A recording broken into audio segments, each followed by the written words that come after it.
दोस्तों, इसे लॉकडाउन की मजबूरी कहें या एक मजदूर परिवार की गुर्बत, गोरखपुर निवासी सुनील की दिल्ली में मौत हो गई। दिल्ली पुलिस ने किसी तरह परिवार को गोरखपुर में उसकी मौत की खबर दी।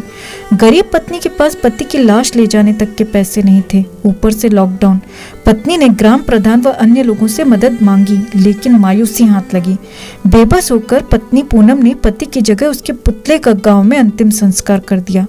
इसके साथ तहसीलदार से दिल्ली पुलिस को मैसेज भिजवा दिया कि पुलिस उसके पति का अंतिम संस्कार दिल्ली में ही कर दे, हो सके तो अस्थियां पीड़िता के गांव में भिजवा दी जाएं। अब दिल्ली पुलिस भी पसोपेश में है।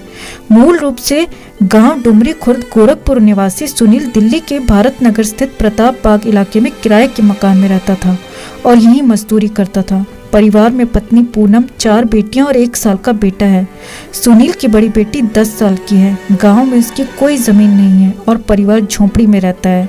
लॉकडाउन की वजह से सुनील दिल्ली में ही फंस गया। इस बीच उसे चेचक हो गया। 11 अप्रैल को तबीयत बिगड़ी तो स्थानीय लोगों की सूचना पर पुलिस ने उसे बाड़ा हिंदूराव अस्पताल में भर्ती करा दिया, जहां से उसे अलग अलग 3 अस्पताल में रेफर किया गया। सफदरगंज अस्पताल में 14 अप्रैल को सुनील की मौत हो गई।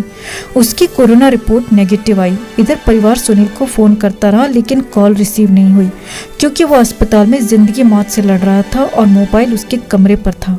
लगातार फोन आने की वजह से मोबाइल की बैटरी खत्म हो गई। पुलिस ने मोबाइल को चार्ज किया। इस बीच उसके घर से कॉल आई तो पुलिस ने सुनील की पत्नी को उसकी मौत की खबर दी।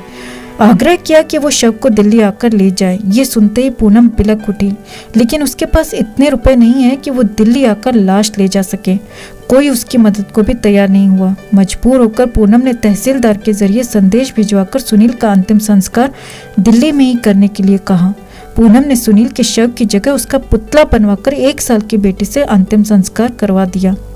ये लॉकडाउन अपने साथ न जाने किस किस तरह के दर्दनाक हादसे लेकर जाएगा।